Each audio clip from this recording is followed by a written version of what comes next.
institutional mechanisms towards resilient city economic regions. Hello. Can we all settle down, please? There is a technical session. You can take photographs later.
Of Housing and Urban Affairs, Srimati D. Thara, who is an IS officer of the Hello. 1995 batch, currently serving as Additional Secretary.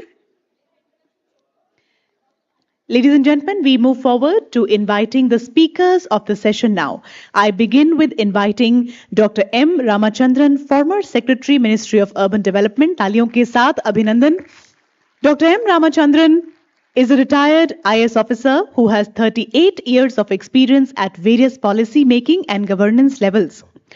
He was Chief Secretary Uttarakhand and then Secretary in the Ministry of Urban Development, Government of India. We welcome you, sir, on stage. We invite Dr. Sameer Sharma, former Chief Secretary, Government of Andhra Pradesh. Please join hands, ladies and gentlemen. Dr. Sameer Sharma is a writer, speaker, and thought leader in the fields of public service, AI, and urban development.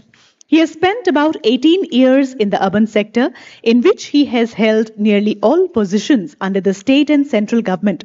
He retired as Chief Secretary of Andhra Pradesh. We welcome you, sir.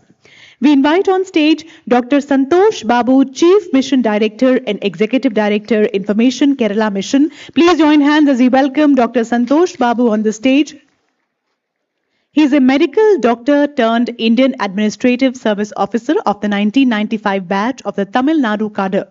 He has about 250 plus transformational initiatives and innovations to his credit, including installing ERP-driven anytime, anywhere government offices, developing and implementing numerous web-based application softwares, enabling India's first rural BPO units, etc.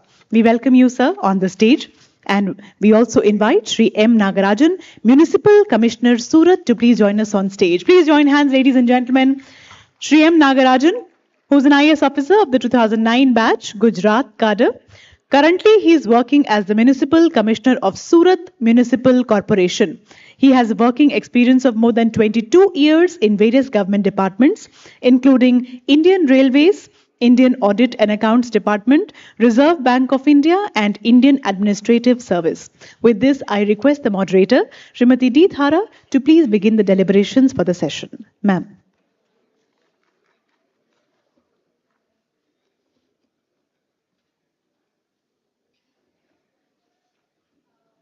I have a small presentation to set the context.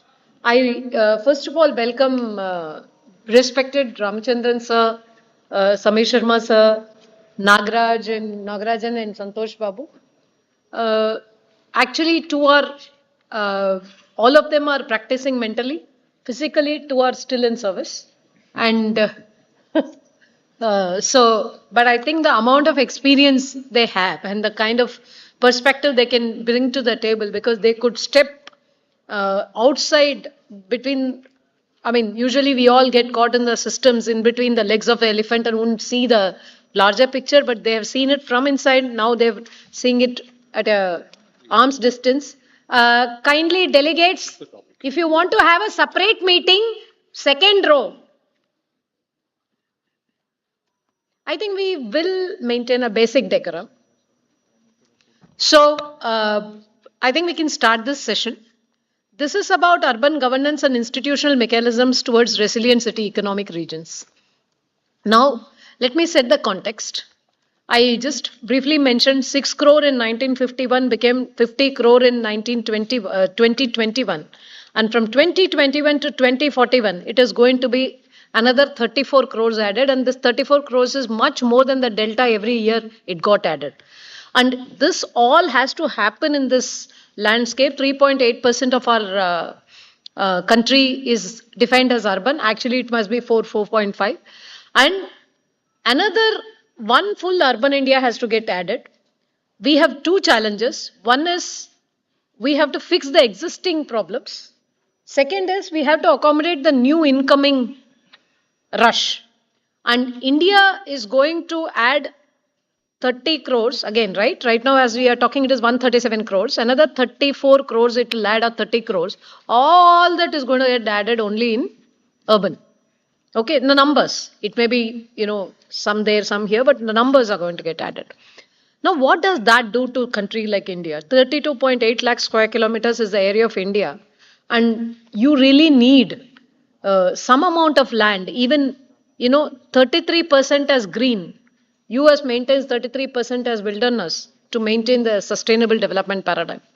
Can we maintain that kind of 33%? Impossible. We already don't have that kind of land itself. We have 94,800 square kilometers under urban influence, and we are going to add another 94,000. And then there is congestion, there is everything. The model of urbanization and the urban governance mechanisms and the way we define urban or we define the boundaries of the cities are flawed. We need to really relook at this. This is where the city economic regions come. If you Google city economic regions, you will not find a single definition. So that is where I want to set a little bit of context. Next slide, please. Can we have the slides? Next. So as I told you, in the next 20 years, you're going to add this population and the number of cities may change, number of this thing may change. We have to zoom out into larger city regions, at the same time zoom in into neighborhood. So you have to work out both ends of the spectrum. Otherwise, you're not going to fix the problems of people. On the plan side, you'll have to zoom out. On the execution side, you have to zoom in. Next. So if you look at I'm using the WRI slides, I give the credit to them. Some of these slides are their work. See, if you look at the agglomerations of the cities, it's a very interesting thing where the population densities exist. Indo-Gangetic plain, very dense. But, next. But the GDP is not very high in Indo-Gangetic plains. It is rather distributed across the cities. Now, 80% of GDP has to come from the cities. Now, GDP is a good way of measuring wealth, but it is not a good way of measuring living quality. It's very important to understand that little dichotomy. Next. We have enough challenges. People sitting here, everybody knows it. We don't need to tell. But I would rather frame this challenge differently. See, India cannot follow a Western model of tending to its urbanization. It has to invent a new model. That is where the new paradigm, what P.K. Mishra sir was talking about, becomes relevant. A new paradigm would not look at cities as cities. It has to look at very microcosm neighborhoods to fix the smallest problems and zoom out to bring in efficiencies of continuous systems between the urban and rural regions. And that is how we are going to look at how there is a word which I came across yesterday which is very exciting, climate justice. Yesterday somebody talked about climate justice and I was thinking about it. You know what is climate justice? When climate is giving you difficulty, how do the rural and the poor of the cities get equitable resources to sustain themselves in a decent manner? This is climate justice in short. So how are we going to create that justice for everybody here? Next. Now, next, it can be city economic regions. We can define anything as city economic region. Delhi itself can become city economic region. Somebody may say, no, no, no, Delhi is not a city economic region. You have to include Ghaziabad, Noida, everything. I keep saying one thing. See, what is different between a rural area and urban area? We think rural areas are those where, again, if you look at the Gamtal, the Abadi area or the whatever you call of the village, it is as dense as a city. But there's a huge green buffer to absorb the negative externalities of a human existence. That is why rural sustains itself. But then there are many villages and many towns of our country which is very much urban. It may be called a village. So there is a way we define this thing. It is statutory, political, and administrative decision to declare a city a city. It is not so much based on the nature of growth or nature of densities, etc. Now, this can become the biggest challenge and this can become the opportunity. As everybody says, adversity can become opportunity, and that is what anti-fragile is all about. When you're talking about becoming an anti-fragile system, that system actually improves and strengthens itself in adversity. And India is at that cusp where it has to strengthen and improve its adversity. That is the largest challenge of urbanization should be turned into a biggest opportunity for creation of employment and also livelihoods and ease of living. Next. Now, if you look at the city economic regions, you can have any number of definitions. This is some definition we formulated. But I would correct, next please. This has been the budget announcement actually. Next. See, what is a city economic region? We try to define it. We may be wrong. We may add a little more. A city economic region is one which exists in a singular form in terms of labor market, in terms of livelihoods. For example, Gurgaon से रह के आदमी दिल्ली में काम करके फिर गुड़गांव में जाके रह सकता है. Now, a city economic region, if you put a bullet train, can be spanning from Delhi to Bombay in 4 hours. Right? It can be anything where people can travel and there is a single market, single labor pool, and there are livelihoods which are contiguous. Now, with a high-speed train, even a rural buffer can be foregone in this. Whereas with a rapid rail, you may get some amount of cities around 15 minutes or 30 minutes around a big city region to be part of this city. And this is happening. That is why people use cars and other modes of transport to come in. And then a city economic region will also have, it is intra-connected across the agglomerations. Like there is, again I'm using NCR because I deal with Delhi. So Delhi, Noida, Ghaziabad, Faridabad, Greater Noida are a continuous built-up area. Now, continuous built-up area doesn't mean high densities because if it is vertical development, then high densities. If it is horizontal development, it may have reasonable densities.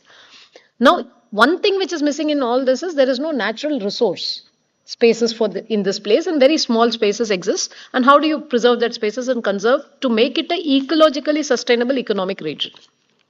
And it is also having higher order infrastructure. Like, for example, you may have a port. You may have a, inland container depot. You may have a logistics zone. You may have a trade, centralized trade, Chandni Chowk. These are the things which drive a city. City are labor markets. They are not landscapes. Next. Now, there is a checklist we thought we should create for city economic region, how a city economic region can be looked at. But here we are not sitting here to find out whether it is a city economic region or not. But then we need to redefine the way we are looking at urban, because rural and urban can have the same level of services. And today, I think with 3,000 or 4,000 or 5,000 rupees, still a person in a rural area can have a better standard of life than having 15,000 rupees in Delhi or 20,000 rupees in Delhi. So, but still, there's something which a city gives to a person. That is this anonymity.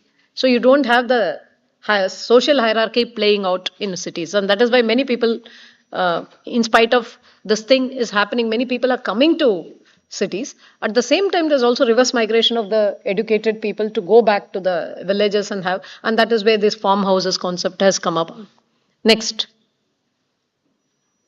So I would leave at that. Next, please. So if you really look at India's population, it's again WRI slide. I'm just giving credit to them. See, this is all India's population, sir. You have beach mein mega cities, which is the city economic regions or regional approach to the cities. There are large cities. Then all this is 137 crore. this diagram represents a very beautiful this thing.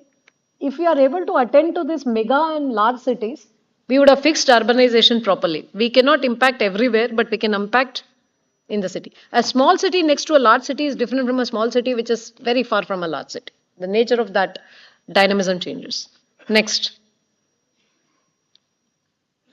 So, if you look at urban areas, if it is continuously built, then you really need to look at how you're going to plan that, how you're going to act on that. Now, the problem is I found that the master plans are too large and nobody understands it. So, first and foremost, need to look at the whole country is to create a unit of planning. And Survey of India has created a 12.5 into 12.5 square kilometer grids, which can be, and there are 18,805 Survey of India grids. The whole India is divided into. If we are going to go to that level and look at that and then subcritically look at the river basins and the water bodies and the greens and the rate of urbanization, then we would have fixed the urban planning problem in a national spatial strategy, which we are slightly working together in the ministry about creating a national spatial strategy rather than an urban planning paradigm. Next. This is how it is contiguously built. Delhi presents itself like this. Next, please. I think we should end this presentation. Bahut ho gaya. 7 CERs which have been recognized in budgets are these. But I think some by itself is an agglomeration. Some have other cities next to each other. So here we are looking at how do you create resilience. Resilience means water. Resilience means air. Everything else can come in later. But resilience means how do you sustain ecologically and bring in efficiencies. I sometimes believe if you remove the inefficiencies of city, you can create more money than what they have, what they collect in tax. Next. Next. I think we end here. I would request now, sir, I would request you for your disposition about this whole. Can I speak from here? Yeah, sir, please. I don't think we should. Sir has a presentation, right? Yeah, kindly. Thank you, Srimati Tara. Panelists on the dais, esteemed Secretary Sri Srinivas and distinguished colleagues. After listening to Tara, I don't know how to comment or respond. I'm not supposed to respond, but I should also contribute to the discussion. And this is something on my mind. If I may start by narrating a small example, if you will allow me the time. When COVID happened, Srinivas, then the limitations were known. People from Noida could not cross over to Delhi. They had to have passes, this, that, and all that. I always wondered, for an ordinary person in Noida, if he or she has to come to Delhi, and that's a daily requirement, this complexity or this artificial division of territory, that makes life difficult.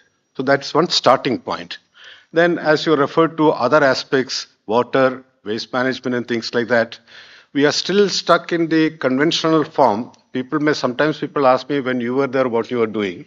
I'm out of it for quite a number of years, so I can speak freely now. But there may be some value in some of the points I make which may get taken up. So it's a question of planning for the future. Now, I live in a city. I have moved to Cochin. I live in a city. If somebody is familiar with the city, Kochi Corporation is one area. Adjoining that, there are other municipal areas. I always look at this example. One huge shopping complex mall has come up just where the city corporation limit ends and the next municipal area starts. So all the crowd goes there, all the revenue is there, but all the traffic issues are with the city corporation because the roads come like that. Now, it's justified for an ordinary person to look at it and think that, you probably know what I'm referring to think that what are these government systems, planners, master plans, all this doing when there are these problems. So I do hope this concept which has got introduced in the budget probably, and which I'm sure the ministry must be taking forward, will take some sort of shape which will take note of these issues which an ordinary person has to face at the ground level. Then I'll go to the prepared part of it, and in between, since there will be an opportunity to discuss, I suppose I'll come in. I shouldn't be consuming too much time. I'm delighted to be here on the occasion of the Golden Jubilee celebration of the NIUA, a premier institution assisting the Ministry of Housing and Urban Affairs in taking organized urban development forward. During my stewardship of the ministry, I had close association and interaction with the institute when you were instrumental in monitoring both reforms implementation by various urban local bodies across the country, as well as implementation of major city rejuvenation projects. I've always believed that the NIUA can play a very proactive and constructive role in guiding cities and states in opting for the most appropriate changes in cities' development. I'm glad to see your progress and achievements, and let me congratulate Ms. Debolina and the entire team for reaching this landmark. Also, my most heartfelt compliments to the Institute's previous directors and core staff for their contributions in helping NIUA reach this landmark stage. Next slide, please. Today, let me list some key actions required to ensure orderly and meaningful cities development, particularly for the million-plus population cities of our country. In this category, as you all know, there is Greater Mumbai at the top with some 1.24 crore population, and 46th in the list is Kota with 10 million population. I always refer to this example because Mumbai is a world by itself, and we have the smaller ones where there are struggles for existence. Their importance in contributing to the country's and state GDP is well known and understood, with Delhi NCR having a share of 5.7% at rupees 15,375 billion and 35.9% to the two respectively, whereas Mumbai's contribution at rupees 13,417 billion is 4.98% and 36.76% as per the 2022-23 figures. Since the concept of metropolitan regions, sometimes called the city regions or megacities or urban agglomerations, are a comparatively recent phenomenon, they need to be seen as different since their role and characteristics tend to be different. There is enough evidence to show that since metropolitan regions have to come up to the expectations and requirements of three categories of audiences, namely the local population, the nation, and the international business and investing community, governance also requires a different approach compared to the conventional approach we have. Next, please. It is in this context that the recent report of the NITI Aayog on moving towards effective city government, a framework for million-plus cities, is to be seen, and some serious action initiated. It takes note of the typical structural changes faced today by these large cities or regions, namely unplanned urban sprawl, sustained migration pressures, escalating climate risks, and a governance system that has not evolved in step with urban expansion. While full implementation of the 74th Amendment of the Constitution itself remains an incomplete task, we cannot afford to continue with the traditional arrangement of a municipal corporation, adjoining the limits of which there are developments and integration with such areas have become more of an economic necessity. Though there was an innovative provision made in the Constitution for a Metropolitan Planning Committee, the task of clearly defining metropolitan area and forming an MPC for each of such areas has not been taken seriously, despite subsequent to the Constitution amendment, the reform agenda starting with the National Urban Reforms Mission, emphasizing points like this. So now we can see different types of new experiments happening, like expanding Hyderabad to fold 20 municipalities and 7 municipal corporations into the Greater Hyderabad Municipal Corporation, making it probably the largest municipality in the country with 1.6 crore population and nearly 2,000 square kilometer area. How this measure will better address the key problems like need for better transport networks, stronger pollution control mechanisms, unreliable water supply, sanitation gaps, pothole roads, need for more rational resources mobilization is not clear. Another experiment is the Greater Bengaluru Governance Act, through which the Greater Bengaluru Authority, chaired by the Chief Minister, comes into existence, and 5 new municipal corporations also come into existence. This looks more like an umbrella authority, one positive feature of which could be addressing the issue of multiplicity of authorities. Globally, we can see that, next please. Globally, we can see that there has been evolution of different types of metropolitan governance as cities grew larger. Greater London Authority came into existence through the 1999 legislation, with the Greater London region being governed by the directly elected Mayor of London, while the borough councils continue with their mandate. Transport for London, chaired by the mayor, is considered almost a role model for integration of transport planning and implementation world over. The Tokyo Metropolitan Region government has a directly elected municipal governor, a metropolitan assembly as the decision-making body, and autonomous 23 special wards and 39 municipalities with their own elected mayors. The Seoul Metropolitan Government is led by a mayor with the Metropolitan Council as the policy-making body. Mayors of large cities designated as special cities or metropolitan cities hold authority comparable to a provincial governor with significant autonomy and resources. Having briefly touched upon the seriousness of the issue, let me now come back to the NITI Aayog report. It has been emphasized that these million-plus population cities play a critical role in the country's economic landscape with high concentration of economic activity, being favored destination for migration, and they drive national productivity. They also face acute challenges related to infrastructure deficits, service delivery, housing, mobility, environmental sustainability, and social inclusion that impact overall livability and quality of life in these growth centers. Noting the shortcomings in the existing institutional setup of city governance, big differences in service delivery models reflecting underlying differences in state legislation, institutional design and the extent of functional devolution, and the sustained decline in own source revenue generation, a new governance arrangement to start with million-plus cities has been outlined.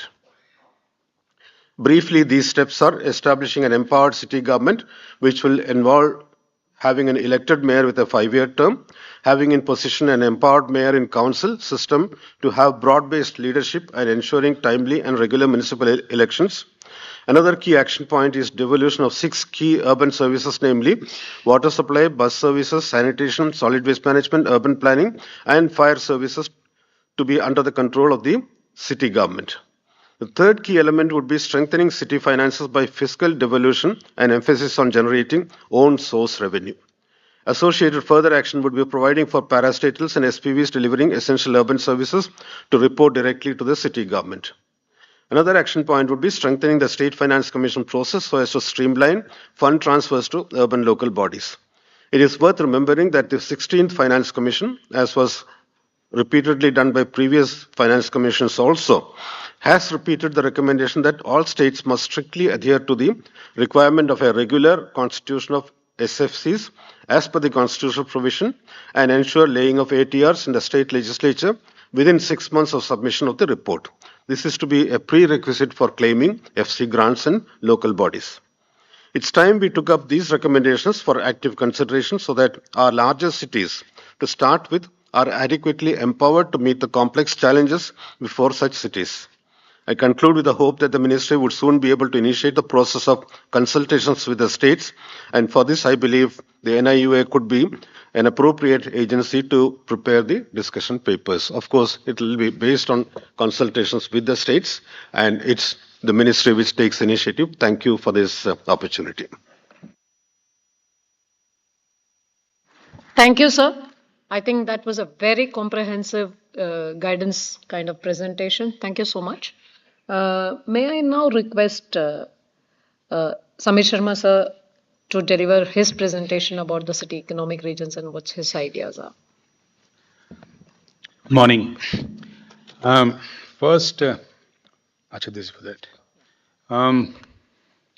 I must thank NIUA. You know why, Srinivas Garu? Because this is given an opportunity to keep abreast with what's happening in India and urban. So I'll today talk of 4 items which have been talked by Dr. Mishra, Srinivas Garu and Thiru Tara. These 4 items is, one was zoom in, zoom out. What is this idea? The second is, Dr. Mishra was saying, a lot of us have ideas, we have experiences, we have knowledge, but the challenge is implementation. That is it. The third thing is mainstreaming resilience and anti-fragility into real know-hows. And the fourth is, what is this emerging paradigm which is coming now? I'm not saying a new paradigm has come. A paradigm shift is happening. But what is this new, the contours of this new paradigm, which I will briefly sort of touch upon. I'll start, I was just reading a book by Simon Stolzoff. It's called How to Not Know the Value of Uncertainty in a World That Demands Answers. What Stolz's central argument is we have to learn to get over what he calls the certainty traps. All of us always looking for closure, completion. So we have to get over what's called certainty traps. In urban areas, let us apply this. What does it mean? See, we have traditional governance frameworks designed for predictability and control. All of us, if you've worked in urban areas, you'll know. Now, these are presently inadequate because of systemic uncertainty.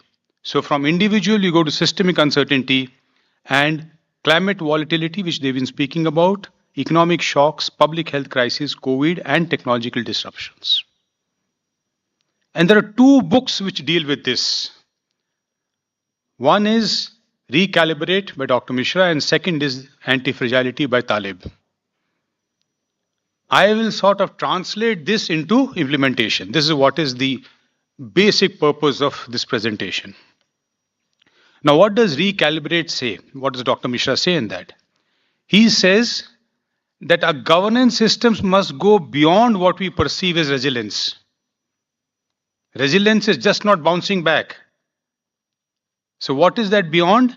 Towards anticipatory, he used that word, adaptive and risk-informed paradigms. So the new paradigm should be risk-informed. This aligns closely with what Taleb says in Anti-Fragility, where systems, as Tara was saying, not only they withstand shocks, but improve because of them. So when you fall forward. You don't fall back, in a very simple language. Now, convergence of these two models will bring about the new emerging paradigm, as Tara was saying, India-centric governance and institutional model, one that combines recalibration, which means policy adaptability and systemic reform. Policy adaptability, we should build it into the policy. And anti-fragility, which means learning from volatility and stress. Now let us see when we apply this to the city economic regions. Next, please. Ajay, I have it here. No, it's fine. Now, Recalibrate emphasizes the need for cooperative federalism with clear functional alignment of urban risks, flooding, heat waves, pandemics, cutting across sectors and jurisdictions. Srinivas Gauru, Dr. Mishra was talking about the connections, the ecosystem, the connections. So when you have flooding, heat waves and pandemics, they cut across sectors and jurisdictions. So you have to create regional frameworks. City economic region is beyond a city. This is what she said. City economic region is beyond a region. In fact, Tara, in 1930s, there's something called regional science which was started in Germany, which actually led to city economic regions. Very famous names like Losch, etc. And there's an entire body of knowledge and practice on city economic regions built up from there since that time. Now, we have to create these regional institutional frameworks. So what is the emerging paradigms? One, Hydra. As Dr. Ramchandra was saying, Hydra in Hyderabad is led by the Chief Minister. Bangalore is led by the Chief Minister. In Maharashtra, there's a body led by the Chief Minister. So for these six metro cities, the number of parastatals, the fragmentation, that can only get over when you have that sort of a political leadership working as CEO. Otherwise, there is no way you can bring it together to bring in resilience. That is the first. Surat economic region, another example, even for a class 1 town. Surat economic region is again a sort of a regional body which was made in September 2024. The other is for class 1 cities. Now, class 1 cities, lot of states have what are called guardian ministers, district in charge ministers. Can we not use that institution? I mean, that's for the class 1 cities. It's an existing institution which works, which has everybody and converges everything. Then we come to smaller towns, the third category, as Tara showed in that diagram of hers, which she says the WRI has prepared for them. The smaller towns, we have two models. One is the Gujarat model, you have regional commissioners. The other is the Telangana model. For each district, you have what they called additional magistrates. Now, there, the additional magistrate doesn't look after revenue and law and order work. They look after urban and rural settlements, all the activities, urban rural settlements. So what I'm trying to bring is the coordination which is required and how to bring about the coordination in a way which sort of builds on what is existing in our country. The second is unified urban data ecosystem, data-driven feedback loops. Dr. Mishra said that, Srinivas Garu said that, everybody is saying that digital is so important. Now in this, basically we've used three types of, when we were preparing the smart cities thing, we looked at what was happening in the country. We found there were three models of digitalization happening. One was you use a single application to address a burning problem, birth and death extracts, town planning, building permissions, or mutation. These are the 80% of work in municipality is this. The second was you build infrastructure, you keep on adding services to that. And the third was experiment with a limited number of applications and keep on adding to that. At that time, we thought of a human being. A city is like a human being. So your finger touches something hot, a sensation goes to the brain says remove the finger. So the command and control center was conceived that way. In fact, one example which we used to, and I was in charge of Banaras. So when we wanted to do that in Banaras, now imagine you're lifting garbage from each house. So how do you monitor? Traditional way, vertical, sanitary inspector, health officer, etc. But suppose you send a message to the householder that your garbage is lifted. If not lifted, press no. See the automatic horizontal accountability you brought? Who is most interested in lifting the garbage? Is the householder. I'll come to that the third. Now, the next is this, which is anti-fragile systems rely on small independent units rather than a few large centralized ones. So that brings us to distributed and hyper-local governance. Tara was saying the zoom in stuff. India is known for, India is a pagan civilization. It is known for association which self-form. When we were young, all these Katha groups, all these groups, even now you look at it, how easily these groups form.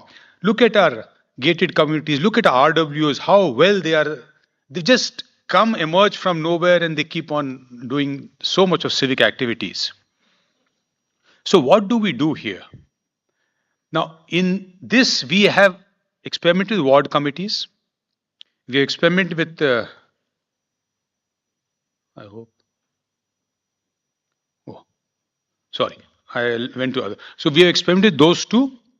Now, what is the emerging paradigm? The emerging paradigm is something called direct administration. What are the components of direct administration? Give it to the people. So two examples I'll give you. One is, we have had EODB. EODB has done so well at the state level and center level. But the real EODB, Srinivas Garu, is at the street level. So how do you do it? You make local business improvement districts. And you make those inspectors accountable to that body. And there's a whole body of literature by Ostrom and her husband Vincent Ostrom on direct. It sort of completely dovetails with the Indian culture. The second is that all the services which matter to people, sanitary inspector, maybe building inspector, all the inspectors should report to the people. Now with digitalization, that's possible. So you have these colony people, these people report to them. What are those 5 activities most important? Sweeping, filling potholes, street lights, water supply, sewerage, tree cutting. These 6 things are the most important for a householder. 80% is taken care of. If the people who are working there, in addition to the vertical accountability, if you can do the horizontal accountability. So the next comes recalibrate, emphasizes the need for cooperative federalism with clear functional alignment. Since 70s, we have been building up parastatals. Now we have a huge number of parastatals doing service, doing finance, doing infrastructure. Now you cannot remove them. There's no way. So how do you sort of make them work together? You can have formal agreements between them. You can have joint ownership models. You can even have ULB representation on their boards. See, make them work together. So again, two principles. How do we know what to give to parastatals? Anything which is large economies of scale and they can do better, large water supply, give it to them. What matters to people, let the people supervise and monitor it directly. This will improve decision making and coordination. Thank you. Now, this is one thing which, it is so surprising. 1947, our law was made for master plans. This was modeled on the UK law. And 1948, Britain reappealed that law. We continued on this master plan journey. And we come to 1988, National Commission Urbanization. They said, National NCU, led by Charles Correa, urban planning in India was subsumed in 5-year plans prepared Planning Commission. Generally, they found that it was sectoral in nature. Link with spatial planning was missing. In fact, sectoral planning had no link to spatial planning and had to lead a concentration of economic activities in suburban areas, as you showed in that map. This is what they said in 1988. It had relegated the physical and spatial dimensions to the background, and they found master plans were not comprehensive. They were only limited to land use allocations and physical planning. It was a static concept, unable to keep pace with the growing requirement of cities or aspirational citizens. Now, if you want to have resilience, this does not work. We have to integrate disaster reduction, climate risk assessments, and scenario-based. We have to think of different scenarios appearing because of heat waves, floods, then pandemics in the country. Next. Yeah. Now how did this idea of whole of society and whole of government come? We started with the Weberian model of public administration. 1968. You see, like Davos is to the corporate, to the public administration, there's something known as Minnow Brook. Minnow Brook is a place near Syracuse, where once in 20 years meetings are held, big conferences on public administration. 1968 they had NDA, National, it was a new development administration. New public administration, NPA. That's what led to Garibo Hatao and all that. 1988 NPM, new public management, that led to citizen charter, all this, the extreme focus on measuring everything, numbers, KPIs. Then 2008, they said whole of government, oneness of government, whole of society. Now, what is whole of society? Let me give an example and connect it to resilience. See, in engineering, resilience has a precise meaning. What is it? How quickly a system returns to baseline after disturbance. Stretch a rubber band, it comes back, that is resilience. How fast a bridge stops shaking after an earthquake is resilience. How rapidly a power grid stabilizes after a surge is resilience. Ecology borrowed the term early and many places adopted the same logic, the resilience of ecosystems measured as a return time to equilibrium. But in 70s, the ecologist Holling pushed the concept in a different direction. He argued that real ecological resilience wasn't about snapping back. It is about persistence, the capacity system to absorb disturbance, reorganize and continue, retaining its identity often in a changed form. Now let us use a different metaphor, one that's closer to biology, and that is when you lift weights, you do damage. You tear your muscles, then if you rest, eat and recover, your body recovers and much stronger. Stress plus recovery equals growth. Skip the rest of the nutrition and you don't get stronger, you get hurt. Rather than being a form resilient, the process of muscle growth involves adaptation. This is what Dr. Mishra and anti-fragility say. Muscles don't love the tear. They rebuild because the whole body takes care of them. This leads to the idea of whole of society approach. This analogy gives you what is whole of society.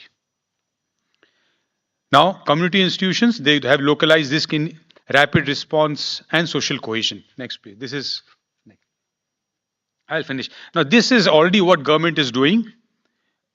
No problem. Like self-help groups, My Bharat, Tulip, Red Cross volunteer. In future, I already talked about the local business improvement districts and democratic administration. Next, please. Yeah, next. Tara, next, I'll finish it.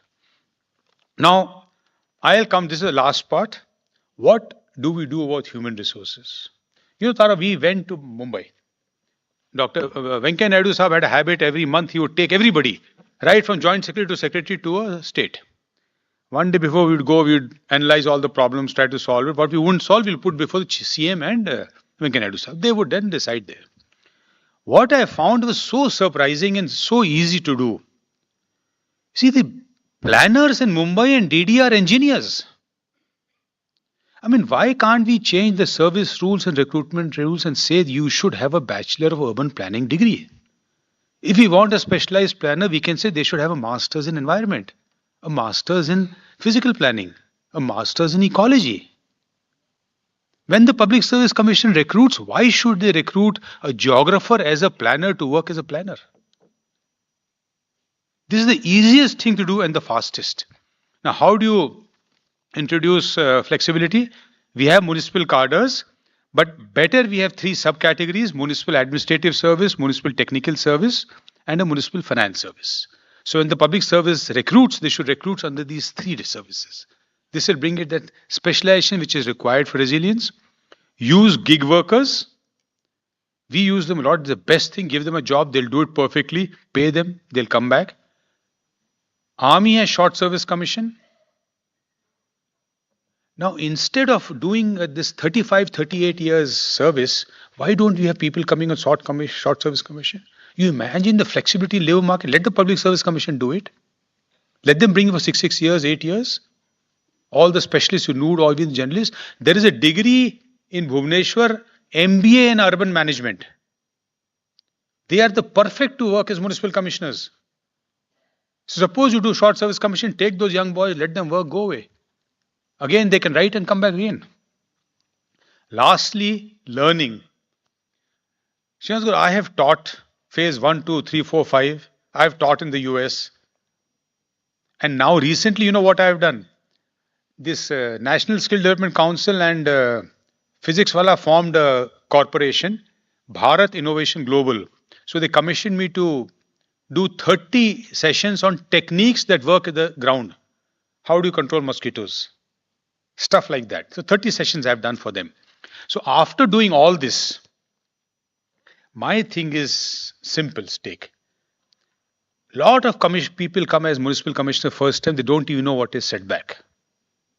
So once they come within 1 month, they should go through this course of so many hours. Just go through, participate in the course. For these positions like commissioners and other positions, once a year, they should do a course which is the next level. There's no passing, failing. It doesn't go into APAR and all this because then if you start doing that, it goes into another direction, another metrics comes. You have to go through it. Participation itself will tell them what is setback, what is height, how you can do flexibility. That is required. It's a little technical subject.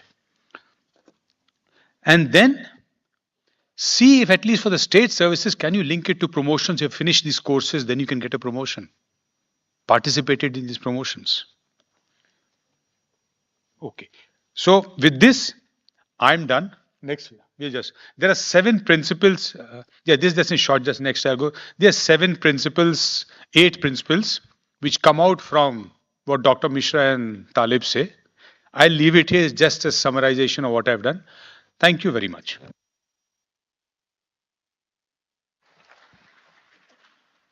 I would now request Santosh to talk about his experience in managing large service networks. Thank you. Good morning, everybody. I have to take an anticipatory bail here because I'm one person who has not spent one day in urban planning or administration in the 30 years of my service. Um, I'm very happy to share the dais with people who have great experience. Two great seniors, my batchmate Tara Satinder, Madam Debolina, congratulations on that. My colleague in Tamil Nadu, Grace, is there. And Madam Minimol, Mayor of Kochi, is there. And I think Suraj is also there. A lot of colleagues who have come from all over India. My experience, if I can have the, yeah. So it's like, you are you're asked to talk about the cow, but then I say that a cow is tied to a coconut tree, and then I start talking all about the coconut tree. So this is essentially the coconut tree that I'm talking about. Um, so I want all of you to understand the time is most important. Now, even if you live for 100 years, 36,500 days you live, of which 30% you or one third you actually sleep. So in effect, we are living only for 25,000 days on this earth. And half of the time, I find a lot of people coming into government offices and going back. A lot of our time is wasted in doing this. And the best form of governance, according to me, is when we release time for people. Don't ask them to come to a government office. You make it possible for them on a technology interface. See, to demystify governance, policy, files, and services. On the basis of policy, we have files. On the basis of files, we have services. Is it possible that we can make it world class? And I'm sure guests have come from abroad also. We should compare our country with the rest of the world and see where we stand in the community of nations insofar as urban governance is concerned. So this is a country which you all know existed in 1960s, and we could have thought that country could have thought very incrementally. We could have thought, okay, every 5 years we'll do 10%, 20%, etc., and improve governance and improve the quality of life of the people. But in 30 years, they became like this. This is Singapore for you. The country nobody wanted. American ran away, the British ran away, the Malaysians ran away, everybody, Chinese also ran away. But one man thought it possible. So he said, go cut, copy, paste. Don't reinvent the wheel. Right? I think that's what we need to do. Different states, different countries have done very well. We need to learn from those experiences and do well. So one of the mantras I have is, what is the governance of the today or in the near future? What I say is that we should not even have a board for our government offices. We should act like back offices. For example, Microsoft has a back office in Chennai. The entire transaction of this company called Shell, which does $2 billion per day, is carried out through Chennai by 30 accountants, who done back. 30 people are running the whole spectrum of activities for $2 billion per day. Isn't it amazing? Government should work like that. And the front office should be a mobile phone. Hardly 0.2 to 0.000002% is what's being used by all of us. It's a factory out there. There's so much that we can do with smart governance. And I'm not saying it out through the air. So how do we measure productivity also? All of us have come here from different parts of the country. It's a lot of money we have spent on this. Is it possible that even by employees sitting at home, we can still measure productivity? I think I have a solution for that. I'll come back to you later. But today, if you have to do your governance, e-governance is actually passé. We should talk about S-governance. I'm very happy Tara has talked about GIS. Spatial governance. That's going to bridge the gap between the different, when you talk about city economic councils, etc., economic region, etc., between how do we, transcend this urban sprawl? That can be done only through GIS. So we should talk about spatial governance. I'll show a bit of what we have done. We should talk about algo governance. We are sitting on trillions of data, and we have not done anything about it. And we should learn from UPI, etc., where they use data to create the Google Pay and etc. We should anonymize this data and actually give it to the startups to create value chain from this data that we have. And predictive governance. Is it possible that we can give them the services on the life cycle of the citizen without even him or her applying? These are certain things which, so what we have done in Kerala, I belong to the Tamil Nadu cadre, but I took VRS in the year 2020, and now last 5 years I'm in the government of Kerala. And we have done something very, very unique, which I would like to inform here. It's called K-Smart. It's a digital evolution. The full form that we gave is with big vision, Kerala Solutions for Managing Administrative Reformation and Transformation. I personally feel that the whole state of Kerala and the whole state of Tamil Nadu and other states can actually be brought to smartphone. It's as simple as that.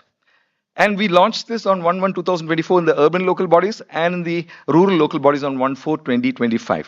Basic thing is joyful citizens, joyful employees, joyful entrepreneurs, enlightened administration. Those are the visions that we have. And it's a rapid delivery model that we have done in-house completely. And we also use project management tools like Jira, Soho, Confluence, Mantis, GitHub, etc., to ensure that we do this in time. We had, the People's Plan in Kerala was very, very successful. It's after the 74th Amendment, the funds, functions, functionaries, and the planning, etc., was given actually. Around 30% of the government budget goes into the local bodies, and very, very powerful, strong local bodies. But we used to have the Information Kerala Mission, which I head, was a fantastic organization. When the world started developing software, they actually did it. Thousands of crores, lakhs of crores of money have gone through our applications. But it was all around 22 different applications. I call it the S series. You have this S series. So it's Sanchaya, Suchika, Sachitra, around 22 different applications. And in between, one young IS officer decided that, why don't we make it a platform? And then we had ILGMS for 3 modules, basically the birth, death, the civil registration part, and a couple of others. Then when we came in 2022-23, we decided to come up with what is called a microservices architecture with DevOps technology, etc. It's very interesting. Today, technology is not the issue. The issue is how do we visualize how our governance should move. So we have around 20 modules that we have done. The entire government of Kerala in the 3-tier panchayat system runs on this now. There's no paperwork. I have visited large number of panchayats, grama panchayats, and I found that if there are 100 people visiting those panchayats, now hardly 2 or 3 people are going. But of course, many of them go to the common service centers, which are called Akshaya centers. They are making a lot of money on my application. This has kind of transformed. And this is a plug and play model. Any state can use it. Let me tell you one thing I want to acknowledge here. And Srinivas sir, I would like to tell you that I am sitting here only because of NUDM, National Urban Digital Mission, which gave us 22.5 crores when I didn't have a single piece of money. And another 23 crores came from Kochi Smart City. And because of that, we were able to launch it. Your team has been fantastic. We signed an MOU with them and with the Upyog platform, which is basically the model from which we have improved on it. And Debonila madam and Rachna, Ruchi, and everybody have been kind of helping us to improve the system. This is an acknowledgement which comes from the heart, because otherwise we would not have been able to do. Because there's something called cash flow, which nobody understands in government. We need to pay every month salaries, right, for the developers, etc. So what are the exciting features? Today we should know who is holding a file for how many seconds, how many minutes, how many hours, how many days. There are people who are sitting on files for 70 days. They should be beaten up on their bums, given a good shot, suspended, etc. They have no business keeping anybody's file. Because today we are mostly electronic, and we open up to the citizens. Marriages. Where does marriage happen? Marriages happen in heaven. But you have to come down to earth to collect your marriage certificates. The husband has to come, the wife has to come, and the registrar has to come. If all 3 come together only. But my team was so brilliant. They said, why should they all be? Today we have been using this video KYC for the last 100 years. Let's use it here. So we have issued around 1.5 lakh certificates in less than 1.5 minutes. For marriages. The husband can be anywhere, wife can be anywhere, and this registrar can be anywhere. It's a very beautiful system which can be adapted across India. Why should we waste money? Why waste time of people? So the civil registration part, if you can see the statistics, birth registration 17 lakh, approved files is around 50 lakhs. It's on a daily basis, 90%. Marriage registration 3,30,000 is all given in seconds. They have to check up now whether the guy actually died. No, actually, they take a little time over there. Yeah. The civil registration, the fastest certificate is in Kannur Municipal Administration, birth certificate issued in less than 1 minute. Fastest death certificate less than 1 minute in Trivandrum Corporation. Fastest marriage certificate in Chalakudy Municipality in less than 1.5 minutes. And we have issued 1,44,423 through video KYC, which is less than few seconds. Thank you. And I am nothing without my PowerPoint. It's gone away. Yeah, thank you. So the birth registration, 1 hour, 1,70,000, 748, 24 hours, 5,48. Now, the building permits. All of you should know that we all have houses, right? And you would have seen your father, mother going after different offices, going with a pile of papers, etc. 30 days to 300 days. And we had three different applications in Kerala. One was called Nandan Nilekani Suvega, which is in Calicut Corporation. Then Sangedam, which is my organization, they had built over a period of, and then there was IBPM as a Pune-based company. Anyways, it was taking between 30 days to 300 days. You know, today, we issue building permits in as low as 3 seconds. Khamush. You can clap. But this is happening. This is actually happening because we have introduced for the first time AI in governance. Artificial intelligence does not mean LLM, chat GPT, etc. We can put the government thing inside for the machine to read it. And when you draw the picture of your house, if the setback, as sir said, is not right, it will say no. Why should a human being do that job? There's absolutely zero human intervention in this. This is for buildings below 3,300 square feet. My team is brilliant. They created what is called an EDCR rule engine. They also created a GIS rule engine. You can test it out. It's fantastic. We have given more than 1,44,000 certificates since 1/1/2024. So you can see this. Building permits 4,65,868. Self-certified building permits is 1,65,066. Then fastest for building towers. Towers used to face a lot of problems. This internet service. I'm also an internet service provider. I'm the MD of Kerala Fiber Optic Network. We have 34,000 kilometers, but we don't have towers. So I had no issues. But these, Geo, Airtel, everybody was coming to me and saying that just for this certificate, why do you create the hell for us? So we did that also. So 1,457 towers got the certificate, 64,264 got regularized, etc. So I come to Tara's subject of spatial intelligence. See, this is going to be the defining thing of the new age. Please understand, anybody who is working on planning, GIS is the future. Because we all use Google Maps, we use Swiggy, we use everything, right? We are now going to do the India Post Digi door pin. In fact, we are doing what's called a Digi door pin. Spatial intelligence is most critical. Now, if we need to transcend the barriers of, a big area with municipalities inside, with gram panchayats, etc., etc., etc., and need to plan, we need to do together with spatial intelligence. And we did an exercise to just show the possibility of this. There's an app called Know Your Land. It's only in Android. Even my Apple phone doesn't have it. But around 40,000 people have downloaded it. What do you do when you have 10 cents of land? You'll go and ask the nearest local body what to do with it. They'll say, kal aao, parso aao, boss is busy, etc., etc. You get the point. It's a lot of waste of time. Now, what we wanted to prove was, with a mobile phone, you can go around the 4 perimeters. And the mobile phone will tell you what is the height of the building, what is the setback, everything it will tell you. Because we introduced the shape files of airport zone, railway zone, high tension wire zone, master plan, ZRZ, you name it, 6. It is so difficult to get from the government department. Sir, you were talking about teaching departments, Samir sir, was of degrees and all. But the point is, our own government departments refuse to give the APIs. If they have to share the APIs, see, paddy and wetland, even today I'm not able to get it. It's extremely difficult. Please understand that we are working in silos still. And I heard this when I was a probationer in Missouri, that we are working in silos. And in 2026, after 1995, I still hear that we are working in silos. It's time to break the silos, because if we have to compete with China, we need to do our files fast. We need to work together and do our work very fast. Mass petitioning, it's a fantastic application that we had developed. Generally mass petition, nobody knows who is petition. Now we know exactly who has petition. Then EPOS machines. So it's we are tied up with all the banks, so that the property tax, the jump in property tax collections has been 87%. Kindly understand, this is not a joke. It's an 87% increase in property tax. Now, in my mobile phone, this KSmart app is there. I do everything on the KSmart app, including payments, etc. In people who wants to use an EPOS machine, there it is available. We have also innovated. This is again my team's brilliance. It's called Kerala Electronic Fund Transfer. What you're seeing in your block office and panchayat offices, the contractors will be roaming around like satellites, right? Now, the point is, an IAS officer sitting there as a municipal commissioner would have already approved it.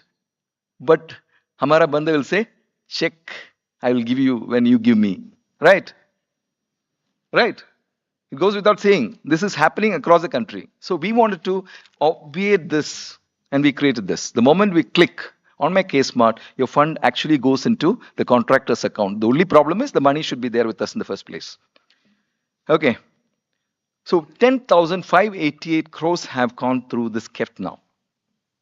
We also introduced this property tax, 7 in 1. Earlier they had to apply for 7 certificates separately. Now we give it in one single mob. So it's a mobile first approach. Files, we discovered one very interesting thing. Our government employees work during holidays also. Our government employees work early in the morning also. Everything is data driven. Everything is available also. So 1 crore 43 lakh files have been cleared, and you can see the statistics: rejected, accepted, approved, etc. So today, if we need to have a plug and play model, and if we are looking at ICCCs, etc., functioning like that, we need to have data in hand. And that data should be a decision-making data. It should be cleansed data. It should be available as ready-made for you to make changes in the system. So this transformation, you can see, it's a huge change that we have brought to the system. So it's again an in-house development. Let me tell you one thing. When I was Principal Secretary IT in Tamil Nadu, we used to give 200 crores, 300 crores to organizations to build applications. And they're very happy to build that because they're getting 200 crores, 300 crores. I have built this in 40, 45 crores, what Srinivas sir has given me. It is only what? The cost of professionals, whom we insource. There'll be 1,28,000 plus GST. Now will be 1,40,000 plus GST. The cost of a world-class space that we put in will be 8,000 rupees per seat. That will be the cost. And some cost of licenses, hardware, etc. Nothing more, nothing less. So one of my propositions to all the senior people sitting here is, we should have these Java developers and React developers in large numbers. Please understand, there's a Malayalam film which says Java is simple and powerful. I found it extremely difficult to get one Java developer. Because, Java developers are so precious, they're taken on the benches and kept and paid. They'll not be made to work. They'll not be released into the market. So then we went through a process where we took all the 29 NUDM approved contractors, and then we let it out as an expression of interest and got a large number of companies to come in, and then the Java developers. But let me tell you, each state requires at least 10,000 Java developers. I think Maharashtra is doing something like that. They're training a large number of Java developers. Whether it's Java or Python or whatever, we in government we should not be spending money like this on the companies of the world who are benefiting. They are benefiting out of the work from abroad, but we should not be contributing so much money for their extravagance. It is government has very limited resources, and we need to optimize that. So I think we should work within the team and get things going. So I will stop here. My only binti to all of you is, please ensure that we work together. They have put me in this place called Paharganj and Jhandewala, and I went through the whole area in the last two days. I was shocked. I'm saying it's just 2.5 kilometers from the heart of Delhi and looks so pathetic. It's filthy. It's all around filth. Where is it written that poor people should also remain dirty? Why is it not that we can't have behavioral change brought in to make our cities look in? Today we are sitting in Delhi. This is the capital of our country. It's our pride. But our cities, when you go inside the gullies and all, look extremely bad. I think we need to bring. So Sir was also talking about waste management. So we have created an app called Harida Mitra. Kerala looks very clean because traditionally it has been, but they introduced what's called Harida Karma Senas. It's very interesting. You should come and study this. And we created the app for them called Harida Mitram. It's very, very unique app. It lets you know when they will come to collect, how much is the money to be paid, etc. It's another thing. We also developed an application called Q Field, basically for the ward mapping. We were given 6 months time by the State Election Commission to do the 20,999 watts. And we did it in 20 days because we just took out a Q-Field app from the market and, layered a Google over it. And, our people go around the natural boundaries and we get the. And last thing which I would like to say is case suit, which is an application that we have developed, and it helps. These ERPs help. What we all have in our offices are what is called e-office, developed by NIC, and I was possibly the first person to use e-office in the whole country. But it has not changed much between 20 years now. So we developed an application called KSmart, where we interface the file management system with finance, with HRMS and meeting management. It's a different model altogether. And I've used it in the last 1 year, and I came and I found it extremely successful. So point to make here is technology, if you're going to go ahead with massive urbanization, massive densification, massive everything, we need to have data in our hand to make those informed decisions. And that cannot happen through human beings. That can happen only through AI and technology. And we need to have the people and the technology on hand. Thank you so much.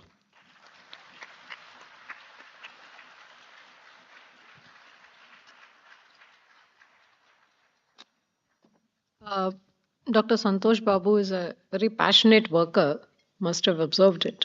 Thank you, Santosh, always with the same energy.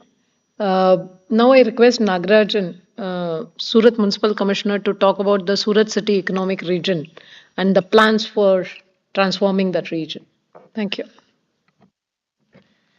Thank you, ma'am. Indeed, we are now zooming in from the big picture to the.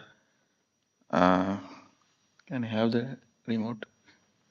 Big picture to the focus on city economic region, and thank you, ma'am, and for giving this opportunity to talk about Surat. Of course, I am leading Surat right now, but it is a work of so many illustrious predecessors so far, including Shalini ma'am, who is here, and Srinivas sir, who was doing great job, and you, ma'am, in Ahmedabad, all contributed to the urban renaissance in Gujarat. Surat has had some of the earlier advantages which Santosh sir was also mentioned, having in-house capabilities for developing IT systems. And the manpower can be outsourced, and that has been there for last 15 years in Surat. So their delivery capacity has increased a lot. So that is there. Even Ahmedabad have this kind of benefit. So the vendor dependency is reduced a lot. So coming to the presentation about the Surat. So vision of Viksit Bharat at 2047, and India as a developed nation where inclusive growth, sustainable development, effective governance, and India aims to be a $30 trillion economy by 2047. So global urbanization trend, by 68% global population will live in cities by 2050, 60% of global urban growth from Asia, and 850 million plus population will be urban in India by 2047, and 75% plus of GDP by 2030 will be from cities. And we also have a table of comparative urbanization levels between world average, India, and the target for 2047, which is at 50% from the current 38% for India. So we have big probabilities for scaling the urban model, which has already been spelled out in a lot of numbers since morning. So the challenges of traditional model is that there is a population shift is happening. The borders are becoming irrelevant. Labor markets are getting more dynamic, and regional ecosystems are also getting developed. And there is a lot of institutional friction that is happening. So this rigid model creates bottlenecks. That is why we need to look at city economic regions, where we have the interconnected markets, labor pools, supply chains, which span dozens of municipalities and peri-urban hubs, shared regional risks because of floods, ecological shocks, which do not respect the administrative limits, airsheds, watersheds, transcend borders, and the need for scale. Building resilience requires multi-city coordination covering entire region. So we will need unified economic region, multiple cities and towns forming part of it, co-located industrial clusters, and integrated logistics corridors and commuting hubs. The true unit of economic competitiveness is increasingly the region and not the city. As we can see that a lot of the KPI for being urbanized, we moved from infrastructure to services to livability to now assuring economic sustenance to the people and to the region.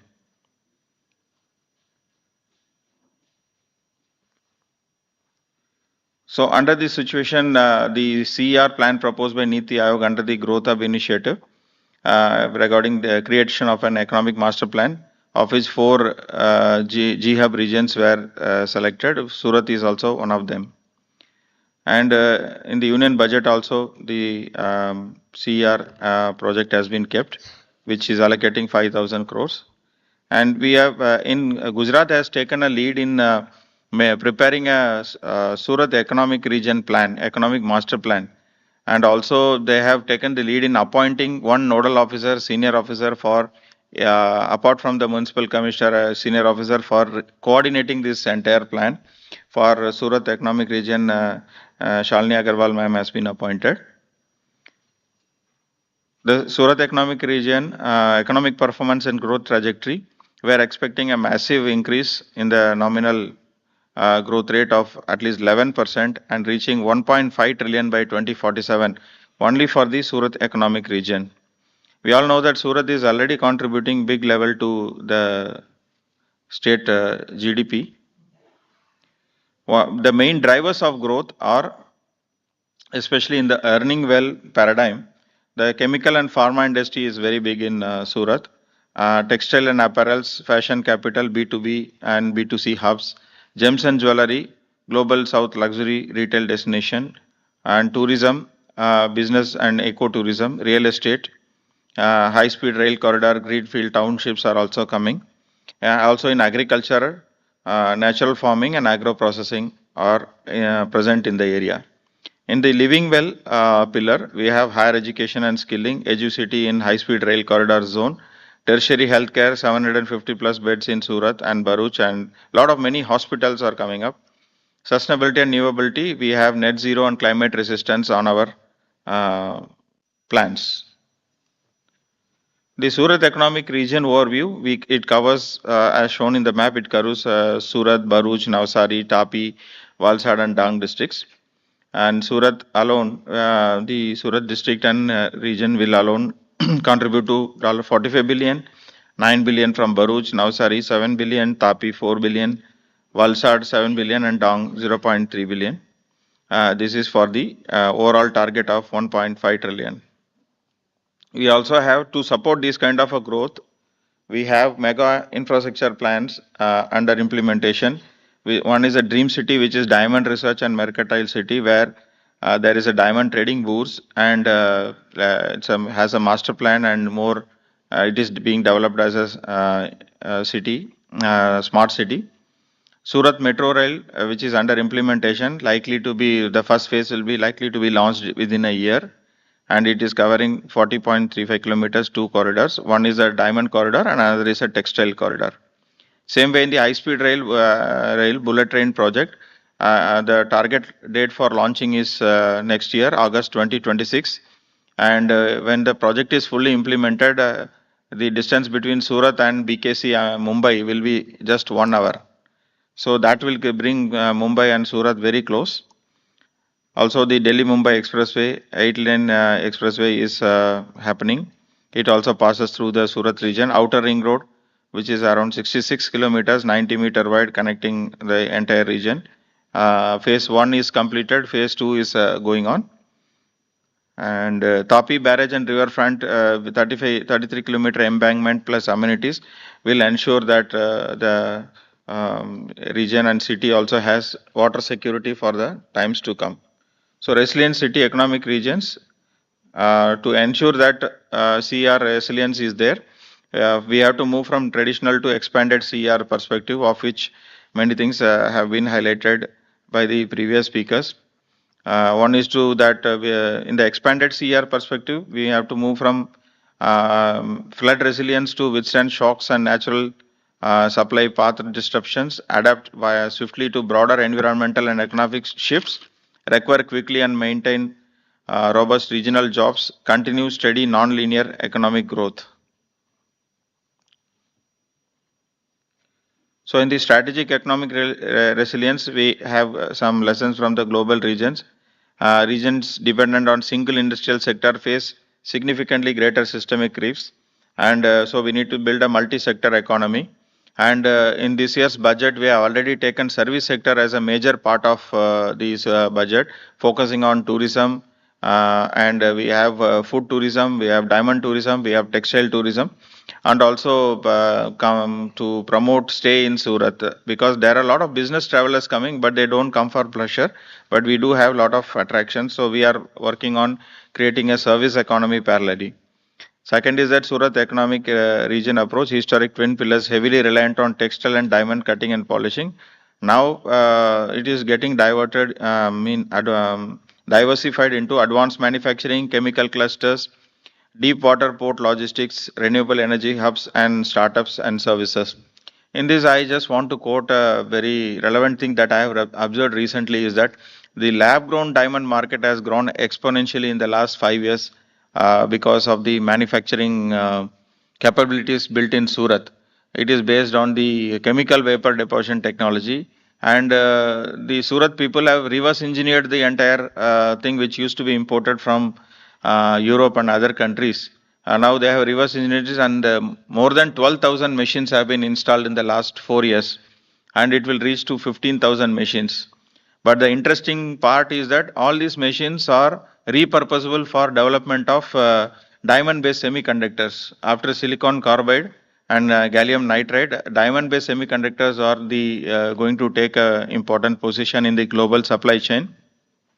So Surat, already there is a lot of research going on. So we believe that in the next few years, this kind of structural shift also will add to the economic resilience of the region.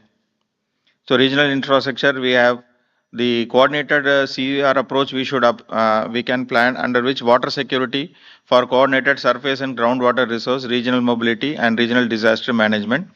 Under water security, the Surat Municipal Corporation is undertaking a hydrological survey of this entire region, not just in the municipal boundaries, but also in the urban development area and also in the rural areas, to understand the entire hydrological profile and have an integrated plan with the urban development authority, also with the state government.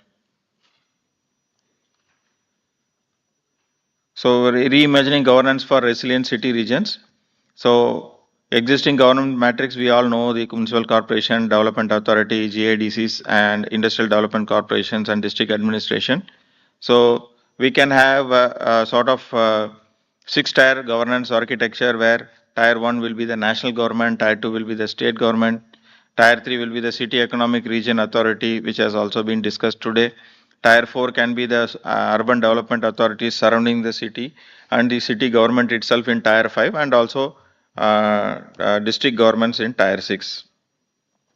So in tier 1, national direction and finance can be a major role. Economic competitiveness, incentive funding, which is rightly taken up in the SCR project.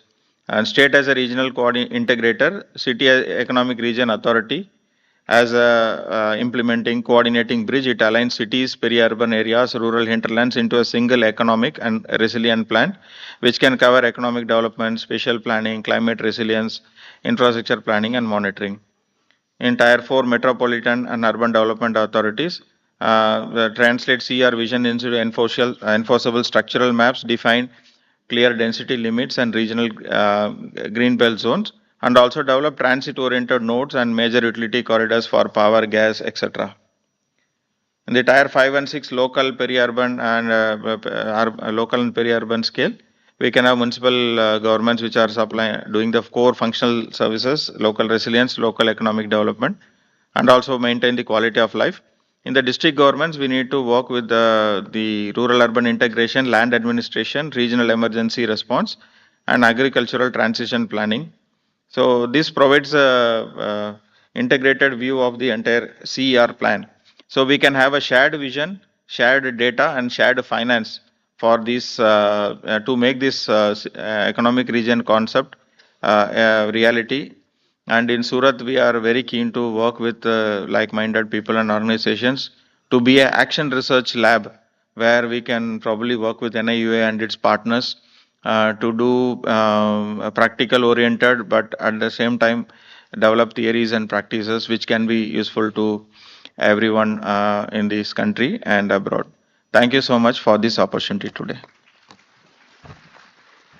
Thank you, Nagarajan. I think that is a real city economic region plan which they have evolved and working towards bringing in the necessary institutional and governance arrangements. I think I thank one and all. I think we can close the panel here. We're right before time.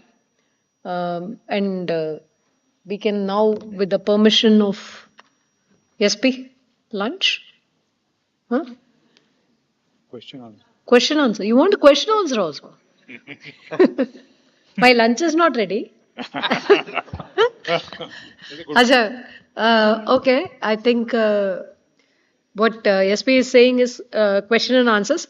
I would request that everybody must be really, after so much of intellectual churning, must be hungry. Just keep your questions brief. Don't give a lot of suggestions. Suggestions can come on email. Just keep your questions very brief. Real question. My question is to Mr. Ramachandran.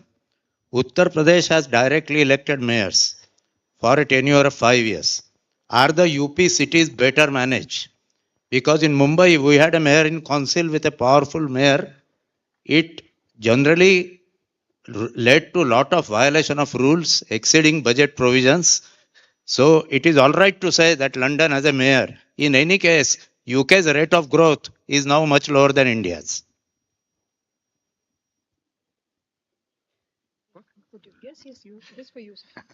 Thank you, Jairaj. I always see ourselves in two different roles. When we are in service, we have a certain way of looking at things. When we are outside, we have a slightly different way of looking at things, and we become ordinary citizens. I would, if Santosh is right, there are some elected representatives also here, I think. We have to move that system of elected leadership taking over. There is no question of denying that or standing in the way. That's what I would think. But along with that, there should be systems whereby if there are decisions which are not correct, which need to be checked, which are not in the scheme of things, there should be some method of looking at that. Otherwise, I think since we have two layers, the third layer also has to be effective and representative. And I don't know whether people are right in blaming the bureaucracy also in standing in the way in making cities powerful, accountable, and elected representatives becoming the real people at that level. So I would think we have to move in that direction. Studies can come out with any number of things. Santosh will produce a study in half a day also. Studies could come out with various findings. But it's a question of, you remember, Jairaj, there was a time when local bodies could be superseded. And I was in a district at that time, long back, and I was the administrator for some 18, 20 local bodies or so. It's a mockery. I mean, you cannot have a government servant functioning as the local body in the entire district. So that's why it was done away with. So the election process. I think it is time we move to a scheme of things where elected representatives take over and they are accountable and responsible. Probably it will take some time to emerge, but there have to be checks and balances. Thank you. Thank you everyone for the wonderful dissemination of information. My question is to Tara ma'am. You mentioned that we need preserved cultural landscape in a city economic region because of the belongingness. As an urban practitioner who works in this, I know the importance of belongingness in a region. However, how do I convince an economist coming from an urban perspective that belongingness is truly the essence of a city? I think all of us come from cities, and you also must be coming from one city, which you always where you grew up. You always associate your the belongingness is very very important for the city, and let us understand a human dimension. Okay, human dimension is your own small ecosystem. You may be living in a big city, but your city for you is that slice of city where you existed, you played, you used the transport, you lived, you studied. That is your city for you. It is not the whole of the city, right? So belongingness is very important, and belongingness is only, and one of the way city creates belongingness is when you travel in a public transit. Actually, unfortunately, a lot of us don't do that, and therefore we don't belong to the city. Actually, if you walk, take a public transit, and travel with other people whom you don't know, but you're co travelers every day, and sometimes you notice somebody coming quite often in that bus. So that is when the whole belongingness develops. And there's so many memories which everybody is going to see at the simultaneous time. So I think belongingness is very, very important. And everybody has a story to tell about their childhood if they've grown up in a particular place, and that is their city. For them, it is not the whole of city. Yeah, belongingness is very important. My name is Dr. Jagdish Kumar from Shri Ram Institute for Industrial Research. I have a question for Dr. Santosh Babu. Sir, is there any mechanism to track CRZ violations through geospatial intelligence system? Because CRZ regulations are very complex, and particularly CRZ2 are applicable to urban and municipal areas. Thank you, sir. I think it can be done, absolutely done, but we need to have continuous updation, and especially with the CRZ rules having changed, as you said, we need to keep updated on that. The problem with GIS is that we take once a while a photograph and assume that this is the current extant provision. It is not. So we need to have, that's why I'm very particular about spatial planning and spatial governance, where we need to run our drones and run our satellites in such a way that we get those informations on time so that these violations can be noticed. It is not difficult at all. If there is a problem because of shadow regions, etc., that's a different thing. But otherwise, I think GIS to an extent can help the human being resolve those issues. The problem is not about technology. The problem is about how individuals assume responsibility to ensure that the rules are followed. To just relate to that question, why when systems are resilient and strong, and checkups are there, checks and balances are there, I don't think violations will happen much more. And a lot of behavioral change also will be brought in because of technology. Like, they put the helmet on, it becomes a habit for everybody. Even if without a rule, it will happen. So I think GIS can, but I'm not an expert on this, but my team is. I can definitely go back and come back to you with a definitive answer, but I think logically I'm right. Thank you. Hello. Yeah, I have a question to Mr. Santosh Babu. Very nice example. I wanted to ask if there was a holistic economic evaluation of how much you reduced on cost, on human resource estimations that how much was not needed or redundant and how they can be further channelized or capacitated. And Kerala having a very strong, robust rural administration and also the literacy level and tech pro, whether this model, how much this can be adopted in other states. Ma'am, it's a cash flow issue. We didn't have the money. NIUA had given us a budget, but we didn't have the money to pay for it. Otherwise, I would have done that exercise because that's very important, before and after. As you say, what is the transformation that has happened? But I had the dashboard, which speaks volumes. But has it made a difference in life for the people? No, we don't know exactly. We have just done a software and hope that the people are happy.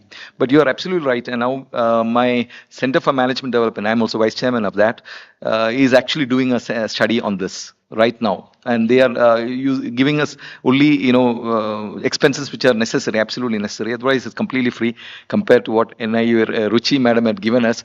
But that's a cost, because you have to employ professionals to do this exercise. But sometimes we run out of money for many of these things which we need to do. Unfortunately, not done. You are again prompting me to come back to that. I think there's a comprehensive document that Ruchi madam has given on behalf of NIUA. And maybe I'll take it up. I'm thankful to you for that. Thank you. Thank you, sir. Excuse me. Hello. I am Professor Aslam Mahmood from JNU, retired professor. Sir, a lot of things have been discussed under city management, and every aspect is important.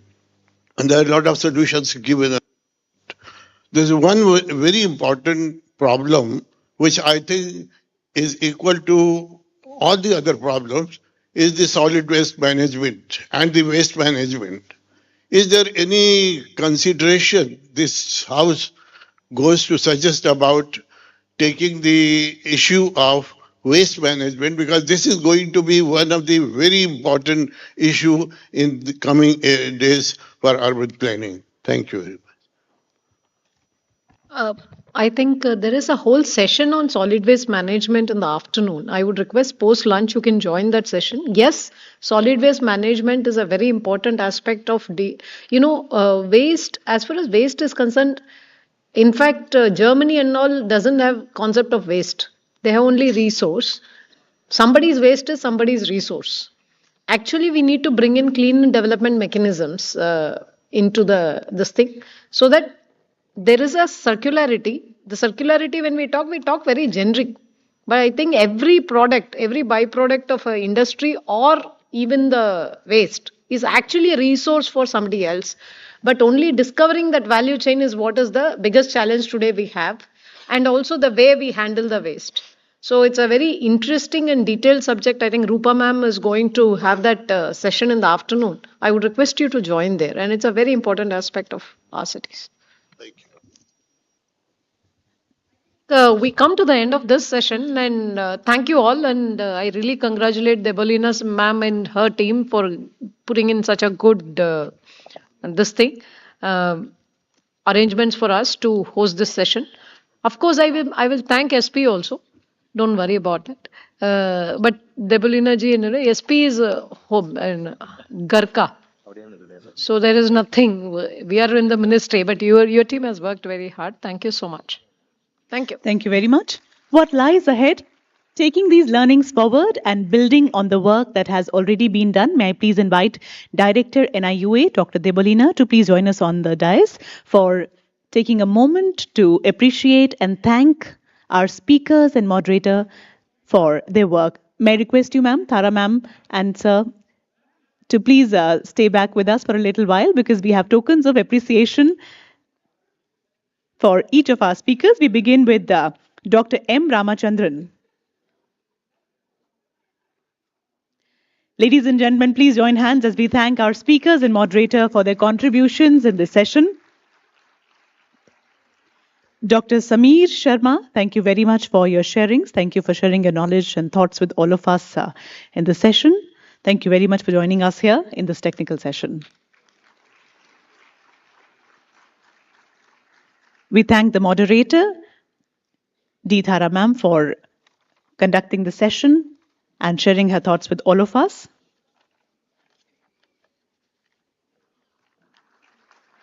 Dr. Santosh Babu, thank you, sir, for your sharings.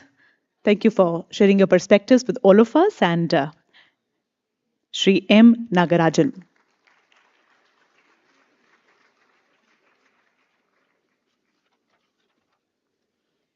Thank you very much. And this is a photo opportunity moment. With this, ladies and gentlemen, we would be moving on to the lunch break and reassemble for the subsequent sessions according to the agenda.